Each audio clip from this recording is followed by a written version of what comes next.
செய்திகள். புதுச்சேரி ஆதிதிராவிடர் மற்றும் பழங்குடியினர் நலத்துறை அலுவலகத்தை விடுதலை சிறுத்தை கட்சியினர் முற்றுகையிட்டு அலுவலகத்தை பூட்டு போட்டு போராட்டத்தில் ஈடுபட்டதால் காவல்துறைக்கும் போராட்டக்காரர்களுக்கும் தள்ளுமுள்ளு. அனைத்திந்திய தலித் உரிமைகள் இயக்கத்தின் முதல் மாநில மாநாடு கொடியேற்றத்துடன் துவங்கி பல்வேறு தீர்மானங்கள் ஒருமனதாக நிறைவேற்றப்பட்டது. யோகாஞ்சலி நாட்டியாலயம் சார்பாக நாட்டிய நாடகம் புதுச்சேரி கம்பன் கலையரங்கில் நடைபெற்றது. இயற்கை வேளாண் பேரறிஞர் ஐயா நம்மாழ்வார் அவர்களின் 11ஆம் ஆண்டு புகழ்வணக்க நிகழ்வு புதுச்சேரி நாம் தமிழர் கட்சி மணவெளி தொகுதி தவளக்குப்பம் 4 முனை சந்திப்பில் நடைபெற்றது. புதுச்சேரி ஆதிதிராவிடர் மற்றும் பழங்குடியினர் நலத்துறை அலுவலகத்தை விடுதலை சிறுத்தை கட்சியினர் முற்றுகையிட்டு அலுவலகத்தை பூட்டு போட்டு போராட்டத்தில் ஈடுபட்டதால் காவல்துறைக்கும் போராட்டக்காரர்களுக்கும் தள்ளுமுள்ளு.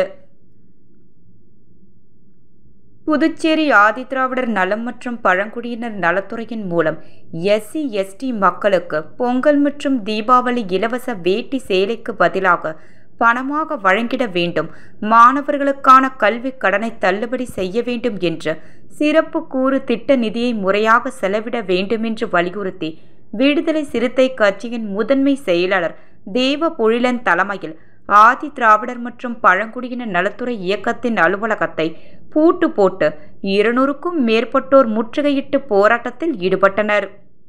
போராட்டத்தில் தமிழ்நாடு புதுச்சேரி அமைப்பாளர் தலையாரி தமிழ்மாறன் நந்தன், ஆதவன், வாகை அரசு செழியன், தமிழ்வாணன், ஜெயக்குமார், ஈழவளவன் மற்றும் விடுதலை சிறுத்தை கட்சியின் மகளிர் பாக்கியலட்சுமி, அணி முருகமதி மற்றும் கட்சி நிர்வாகிகள் பலர் கலந்து கொண்டு முற்றுகையிட்டு கண்டன கோஷங்களை எழுப்பினர். புதுச்சேரி செய்தி மற்றும் விளம்பரத்துறை உள்ளூர் மண்ணின் மைந்தன் பத்திரிகையாளர்களுக்கு அடையாள அட்டை அனைத்து சலுகைகளும் கிடைக்க வேண்டுமென சட்டமன்ற உறுப்பினர் நேரு தலைமையில் செய்தி மற்றும் விளம்பரத்துறையில் இயக்குனர் தமிழ் செல்வனிடம் மனு அளிக்கப்பட்டது. இதனைத் தொடர்ந்து துணைநிலை ஆளுநரிடம் மற்றும் செயலர் செய்தி மற்றும் விளம்பரத்துறை மாவட்ட ஆட்சியர் புதுச்சேரி முதல்வர் இவர்களிடமும் மனு அளிக்கப்பட்டது. எழுச்சி பத்திரிகையாளர் சங்க கோரிக்கையை ஏற்று மனு அளித்த சட்டமன்ற உறுப்பினர்களுக்கு எழுச்சி பத்திரிகையாளர்கள் சங்கம் சார்பாக நன்றி தெரிவித்தனர்.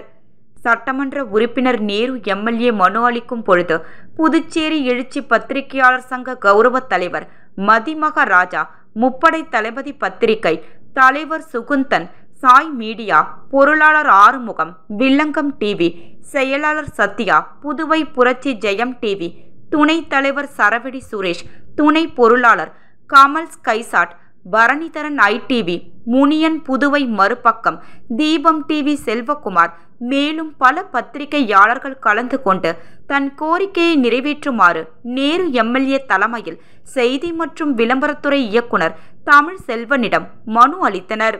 விரைவில் கோரிக்கையை நிறைவேற்றி தருவோம் என உறுதியளித்தனர். அனைத்திந்திய தலித் உரிமைகள் இயக்கத்தின் முதல் மாநில மாநாடு கொடியேற்றத்துடன் துவங்கி பல்வேறு தீர்மானங்கள் ஒருமனதாக நிறைவேற்றப்பட்டது. புதுச்சேரி அனைத்திந்திய தலித் உரிமைகள் இயக்கத்தின் முதல் மாநில மாநாடு ரெட்டியார்பாளையம் பாவனன் நகரில் உள்ள சமுதாய நலக்கூடத்தில் அனைத்திந்திய தலித் இயக்கத்தின் தலைவர் ராமமூர்த்தி கொடியேற்றி துவக்கி வைத்தார். இதில் தீர்மானமாக SC/ST மாணவர்களுக்கான இலவச கல்வி திட்ட பயன்கள் சென்டாக் அல்லாத அனைத்து மாணவர்களுக்கும் வழங்க வேண்டும், உயர் படிப்புக்கான வெளிநாடு சென்று படிக்கும் SC/ST மாணவர்களின் கல்வி உள்ளிட்ட செலவினங்கள் முழுவதையும் அரசே ஏற்று வழங்க வேண்டும் என பல்வேறு தீர்மானங்கள் ஒருமனதாக நிறைவேற்றப்பட்டது. இந்த நிகழ்ச்சியில் சிறப்பு அழைப்பாளராக அனைத்திந்திய தலித் உரிமைகள் இயக்கத்தின் அகில இந்திய துணைத் தலைவர் வீரபாண்டியன், இந்திய கம்யூனிஸ்ட் கட்சியின் புதுச்சேரி மாநில செயலாளர் சலீம், பழனியம்மாள், பொன்னலவேந்தன், ராஜா கங்காதரன், பக்கிரிசாமி, முருகையன் மற்றும் பல்வேறு இயக்க தோழர்கள் கலந்து கொண்டனர். யோகாஞ்சலி நாட்டியாலயம் சார்பாக நாட்டிய நாடகம் புதுச்சேரி கம்பன் கலையரங்கில் நடைபெற்றது. யோக மகரிஷி டாக்டர் சுவாமி கீதானந்த கிரிகுரு மகாராஜ் அவர்களின் 37ஆம் ஆண்டு மகா சமாதி மற்றும் 117ஆம் ஆண்டு ஜெயந்தி விழாவை முன்னிட்டு புதுச்சேரி கம்பன் கலையரங்கத்தில் யோகாஞ்சலி நாட்டியாலயம் சார்பாக ஜெய் ஸ்ரீ அனுமான் நாட்டிய நாடகம் நடைபெற்றது. யோகாஞ்சலி நாட்டியாலய இயக்குனர் மீனாட்சி தேவி பவானி குத்து விளக்கேற்றி நிகழ்ச்சியினை துவக்கி வைத்தார். தலைவர் டாக்டர் ஆனந்த பாலயோகி பவானி தலைமை தாங்கினார். பொது செயலாளர் தேவசேனா பவானி முன்னிலை வகித்தார். பொது மேலாளர் சண்முகம் வரவேற்றார். சிறப்பு விருந்தினர்களாக பாரதியார் பல்கலைக்கூட ஓய்வு பெற்ற இசைத்துறை தலைவர் சாந்தி பாபு, தலைவாசல் கலைக்குழு நிறுவனர் செல்லப்ப ஜெகசண்முகம், புதுச்சேரி கலக்கல் காங்கேயன் அகில உலக கும்பூஸ் யோக நிறுவனர் குமரன், குருகுல ஆசிரமம் நிறுவனர் ஞானதேவ் கிரி, மகாத்மா காந்தி மருத்துவக் கல்லூரி பேராசிரியர் ஆனந்த கிருஷ்ணன் ஆகியோர் கலந்து கொண்டு பரதநாட்டிய மாணவிகளை பாராட்டி நினைவு பரிசு வழங்கினார்கள். முன்னதாக மாணவ மாணவிகளின் நாட்டிய நாடகம் நடைபெற்றது. நிகழ்ச்சியில் கலைத்துறையில் சிறந்த வல்லுநர்களுக்கு விருது வழங்கி கௌரவிக்கப்பட்டனர். நிகழ்ச்சிக்கான ஏற்பாடுகளை விழா குழுவினர் செய்திருந்தனர். இயற்கை வேளாண் பேரறிஞர் ஐயா நம்மாழ்வார் அவர்களின் 11ஆம் ஆண்டு புகழ்வணக்க நிகழ்வு புதுச்சேரி நாம் தமிழர் கட்சி மணவெளி தொகுதி தவளக்குப்பம் 4 முனை சந்திப்பில் நடைபெற்றது. விவசாயம் என்பது வியாபாரம் அல்ல, விவசாயம் என்பது வாழ்வியல் அடி. காட்டுக்கு நடு, மாட்டுக்கு நுனி, வீட்டுக்கு என்று தன் வாழ்நாள் முழுவதும் தாரக மந்திரமாகத்தான் ஏரிய மேடைகளில் முழங்கியவர் நம்மாழ்வார். இந்தியாவில் உணவு பஞ்சத்தை போக்குவதற்காக கொண்டு வரப்பட்ட பசுமை புரட்சியின் பெயரால் ஏற்பட்ட விளைவுகளை தன்னுடைய எழுத்து மற்றும் பேச்சு மூலமாக வாழ்நாள் முழுவதும் எடுத்துரைத்தார். பல கிராமங்களுக்கு நடைப்பயணம் மேற்கொண்டு இயற்கை விவசாயத்தின் அவசியத்தை வலியுறுத்தினார். இளமையின் ஊந்துதலில் விவசாயத்திற்கு தொடங்கிய நம்மாழ்வாரின் நெடும் பயணம் அவரது இறுதி மூச்சு வரை நீடித்து நிலைத்தே விட்டது. இன்றைக்கு ஏராளமான படித்த இளைஞர்கள் இயற்கை வேளாண்மை பக்கம் திரும்பியதற்கு நம்மாழ்வாரின் 30 ஆண்டு கல்வி பயிற்சி இருக்கிறது.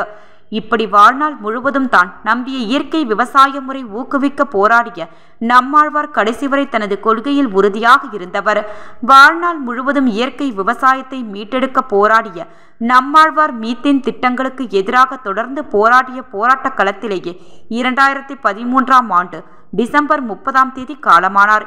இயற்கை வேளாண் பேரறிஞர் ஐயா நம்மாழ்வார் அவர்களின் 11ஆம் ஆண்டு புகழ்வணக்க நிகழ்வு புதுச்சேரி நாம் தமிழர் கட்சி மணவெளி தொகுதி தவளக்குப்பம் 4 முனை சந்திப்பில் நடைபெற்றது. இந்நிகழ்வினை இளங்கோவன் ஒருங்கிணைத்தார். நாம் தமிழர் கட்சி மணவெளி தொகுதி உறவுகள் தனசேகர், கோகுல் ரமேஷ், பாலன் முகுந்தன், செல்வம், ஜீவா, கனிஷ்கா, சாய்சரன் அனைவரும் பங்கேற்று நம்மாழ்வார் அவர்களின் திருவுருவ படத்திற்கு மலர் தூவி புகழ்வணக்கம் செலுத்தினார்கள். புதுவை செங்குத்தர் கல்வி நலசங்கம் சார்பில் 42ஆம் ஆண்டு மாணவர் ஊக்க பரிசளிப்பு விழா நடைபெற்றது. புதுவை செங்குத்தர் கல்வி நலசங்கம் சார்பில் 42ஆம் ஆண்டு செங்குத்த மாணவர் ஊக்க பரிசளிப்பு விழா மற்றும் 80 ஆகவை முத்து விழா கண்ட தம்பதி அவர்களை கௌரவிக்கும் விழா மற்றும் செங்குத்தர் மாளிகை எழுப்புவதற்கு பெருநிதி வழங்கிய செங்குத்த வள்ளல் பெருமக்களுக்கு பாராட்டு மற்றும் விருது வழங்கும் விழா டிவி நகரில் உள்ள சாய்பாபா திருமண நிலையத்தில் இன்று நடைபெற்றது. விழாவிற்கு முன்னாள் சபாநாயகரும் புதுச்சேரி செங்குத்தர் மகாஜன சங்கத்தின் தலைவருமான சிவக்கொழுந்து தலைமை தாங்க செங்குத்தர் கல்விநல சங்கத்தின் பொது செயலாளர் ராஜா கண்ணு வரவேற்புரை ஆற்றினார். புதுவை செங்குத்தர் கல்வி நல சங்கத்தின் தலைவர் VP ராமலிங்கம் MLA முன்னிலை வகித்தார். தொடர்ந்து ஊக்க பரிசும் சிறப்புரையும் நடைபெற்றது. விழாவில் சென்னை உயர்நீதிமன்ற பணி நிறைவு பெற்ற நீதி அரசர் ஜெகதீசன், கல்வி வள்ளல் உமாபதி, பெண்ணாடம் ராஜவேலு, சேலம் மாவட்ட செங்குத்த மகாஜன சங்க தலைவர் சடையப்பன், திட்டக்குடி நாவலர் நெடுஞ்செழியன், கல்வி குழுமத்தை சேர்ந்த ராஜன் ஆகியோர் கலந்து கொண்டனர். தொடர்ந்து நல்லாசிரியர் விருது பெற்றவர்களுக்கு பாராட்டு விழா நடைபெற்றது. மேலும் ஜல்சக்தி திட்டத்தில் தேசிய விருதை இந்திய குடியரசுத் தலைவர் புதுச்சேரி அரசுக்கு வழங்கியதை பெற்று வந்த செல்வராசுக்கு பாராட்டு விழாவும் நடைபெற்றது. தொடர்ந்து 80 ஆகவை முத்து விழா கண்ட தம்பதியர்கள் கௌரவிக்கப்பட்டனர். மேலும் இந்த நிகழ்ச்சியில் சப்தகிரி குழும நிர்வாக இயக்குனர் VPS ரமேஷ்குமார் உள்ளிட்ட செங்குத்த கல்விநல சங்கத்தை சேர்ந்த நிர்வாகிகள் பலர் கலந்து கொண்டனர். கோதண்டபாணி இந்திராணி அம்மாள் அறக்கட்டளையின் சார்பாக இலக்கிய சாரல் மற்றும் மகளதிகாரம் நூல் வெளியிடும் விழா. கரியமாணிக்கம் கோதண்டபாணி இந்திராணி அம்மாள் அறக்கட்டளையின் சார்பாக திருமதி மரகதம் மூர்த்தி அவர்கள் எழுதிய இலக்கிய சாரல் மற்றும் மகளதிகாரம் எனும் 2 நூல்கள் வெளியீட்டு விழா. திருவள்ளுவர் ஆண்டு 2055 சிலை 15 டிசம்பர் மாதம் 30ஆம் நாள் திங்கட்கிழமை காலை 10 மணியிலிருந்து 12:30 மணி வரை புதுவை தமிழ்ச்சங்கம் வெங்கடா நகர் புதுச்சேரியில் நடைபெற்றது. மாண்புமிகு லட்சுமி நாராயணன் அவர்கள் பொதுப்பணித்துறை அமைச்சர் இலக்கிய சாரல் நூலை வெளியிட்டு சிறப்புரையாற்றினார். திருமதி கவிஞர் பத்மஜா நாராயணன் அவர்கள் கலைஞர் விருதாளன் சென்னை மகளதிகாரம் நூலை வெளியிட்டு வாழ்த்துரை உள்ளார். முனைவர் சம்பத் அவர்கள் மேலாண் இயக்குனர் புதுச்சேரி மொழியியல் பண்பாட்டு ஆராய்ச்சி நிறுவனம் தலைமை ஏற்க உள்ளார். இவ்விழாவில் தங்களின் சிறப்புரை வழங்குமாறு நூலாசிரியர் மரகதம் மூர்த்தி மற்றும் அறங்காவலர் குழு கோதண்டபாணி இந்திராணி அம்மாள் அறக்கட்டளை கரிய மாணிக்கம் முன்னிலை வைக்கின்றனர். இளங்கோவன் அவர்கள் மேற்போக்கு சிந்தனையாளர் பெரிய இருசாம்பாளையம் மொழிவாழ்த்தினை செல்வி கல்பனா மரகதம் மூர்த்தி அவர்கள் வரவேற்பினை வழங்குகின்றனர். நூல் வெளியீட்டு சிறப்புரை லட்சுமி நாராயணன் அவர்கள் பொதுப்பணித்துறை அமைச்சர் வெளியிடுகின்றார். மலதிகாரம் நூல் வெளியீட்டு வாழ்த்துரை கவிஞர் பத்மராஜ நாராயணன் அவர்கள் மொழிபெயர்ப்பாளர் கலைஞர் விருதாளர் நூல் பெறுகின்றார். காஞ்சனா நிவாசன் அவர்கள் செல்வி கல்பனா மரகதம் மூர்த்தி அவர்கள் தலைமையுரையாற்றுகின்றனர். சம்பத் அவர்கள் மேலாண் இயக்குனர் முனைவர் இளங்கோ அவர்கள் மேலாண் முதல்வர் தாகூர் கலைக்கல்லூரி வாழ்த்துரை வழங்குகின்றனர். முனைவர் MP ராமானுஜம் அவர்கள் உறுப்பினர் புதுச்சேரி மாநில உயர்கல்வி பேராயம் திருமதி புதுவை சீனு தமிழ்மணி அவர்கள் கருத்துரை வழங்குகின்றனர்.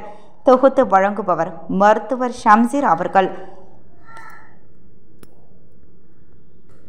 சென்னை அண்ணா பல்கலைக்கழக மாணவி பாலியல் பலாத்கார சம்பவத்தில் குற்றவாளிகளுக்கு சாதகமாக செயல்படும் தமிழக விடியா மாடலாட்சி செய்யும் ஸ்டாலின் அரசை கண்டித்தும் எவ்வித அரசியல் இடையூறும் இன்றி நீதி வழங்கிட CBI விசாரணை வேண்டியும் அதிமுக சார்பில் பழைய பேருந்து நிலையம் அண்ணா சிலை அருகில் மாபெரும் கண்டன ஆர்ப்பாட்டம் நடைபெற்றது. இந்த ஆர்ப்பாட்டத்தில் மாநில கழக செயலாளர் அன்பழகன் பேசுகையில் 2021ஆம் ஆண்டு தமிழகத்தில் விடியா திமுக ஆட்சி அமைந்ததிலிருந்து அறிவித்த திட்டங்கள் செயல்படுத்தாதது, சட்ட ஒழுங்கு சீர்குலைவு, பாலியல் வன்முறைகள், சிறுமிகள் பலாத்காரம், போலி மதுபான விற்பனைகள், கள்ளவிஷ சாராய மரணங்கள், போதைப் பொருட்கள் விற்பனைகள் உள்ளிட்ட பல்வேறு சட்டவிரோத பிரச்சினைகள் தங்கு தடையின்றி தமிழக திமுகவினால் தொடர்ந்து அரங்கேற்றப்படுகிறது. இதனால் தினம்தோறும் மக்கள் பயம் கலந்த பீதியுடன் வாழும் நிலைக்கு தள்ளப்படுகின்றனர். ஆட்சியில் உள்ள இந்த அரசாக இருந்தாலும் மக்களுக்கு பாதுகாப்பு அளிக்கும் விஷயத்தில் மக்களின் நம்பிக்கையை பெற்ற அரசாக இருக்க வேண்டும். ஆனால் தமிழக திமுக ஆட்சியில் பெண்களுக்கு எவ்வித பாதுகாப்பும் இல்லை. பெண்களும் பாதுகாப்பில்லாத எந்த சமுதாயமும் முற்றிலும் அழிவு பாதைக்கு செல்லும். கன்னியாகுமரி மாவட்டத்தை சேர்ந்த அண்ணா பல்கலைக்கழகத்தில் 2ஆம் ஆண்டு கல்வி பயிலும் கல்லூரி மாணவி இரவு நேரத்தில் திமுகவை சேர்ந்த ரவுடி ஞானசேகரனால் சர்வ சாதாரணமாக மிரட்டி பாலியல் பலாத்காரம் செய்யப்பட்டுள்ளார். பாதிக்கப்பட்ட பெண் அளித்த புகாரின் மீது போலீசாரின் நடவடிக்கையில் குற்றவாளி திமுகவை சேர்ந்தவன் என காவல்துறையால் கண்டறியப்பட்டவுடன் குற்றவாளிக்கு ஆதரவான நிலைப்பாட்டை தமிழக காவல்துறை எடுத்தது வெட்கக்கேடான செயலாகும். பாதிக்கப்பட்ட நிகழ்வு சம்பந்தமான புகாரை FIRல் பதிவு செய்ய போலீசார் அதை உச்ச நீதிமன்றத்தின் தீர்ப்புக்கு நேர்மாறாக வெளியிட்டு பாதிக்கப்பட்ட குடும்பத்தையே களங்கப்படுத்தி உள்ளனர். இந்த புகாரளித்த பெண்ணின் குடும்பத்தினருக்கு காவல்துறையால் விடுத்த எச்சரிக்கை நடவடிக்கையாகும். குற்றவாளி தமிழக முதலமைச்சர் திரு ஸ்டாலின் அவர்களின் புதல்வர் தமிழகத்தின் துணை முதலமைச்சர் திரு உதயநிதி ஸ்டாலினோடும் தமிழக சுகாதாரத்துறை அமைச்சர் திரு சுப்பிரமணியன் அவர்களோடும் நெருக்கமாக இருந்த புகைப்படங்கள் வெளியானவுடன் இந்த குற்றச்சாட்டிலிருந்து தப்பித்துக் கொள்ள திமுக பகிராத முயற்சிகளை ஏன் செய்கிறது என்று தெரியவில்லை. மேலும் பாலியல் வன்முறையின் போது தனது செல்போனில் இருந்து குற்றவாளி சார் முடித்துவிட்டேன் என பேசியுள்ளான். அவன் கூறிய அந்த சார் யார் என்று இதுவரை தெரியவில்லை. அதற்குள் சிட்டி கமிஷனர் குற்றவாளி ஒருவர் மட்டுமென அறிக்கை விடுக்கிறார்.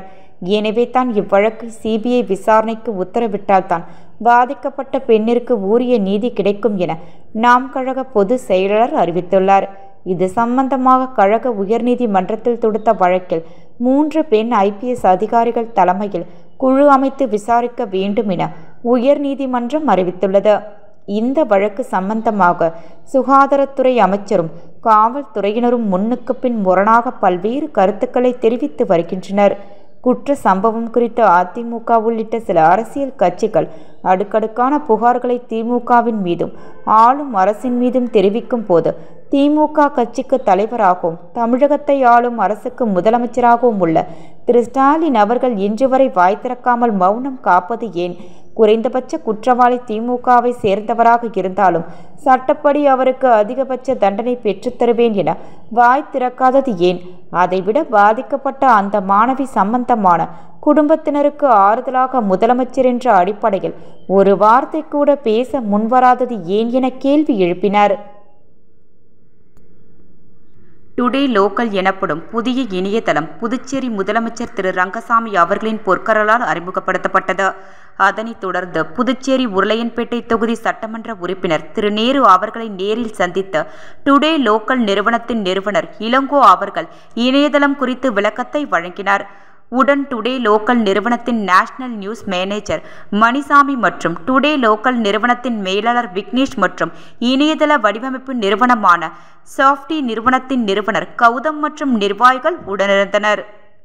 புதுச்சேரி ஆதிதிராவிடர் மற்றும் பழங்குடியினர் நலத்துறை அலுவலகத்தை விடுதலை சிறுத்தை கட்சியினர் முற்றுகையிட்டு அலுவலகத்தை பூட்டு போட்டு போராட்டத்தில் ஈடுபட்டதால் காவல்துறைக்கும் போராட்டக்காரர்களுக்கும் தள்ளுமுள்ளு.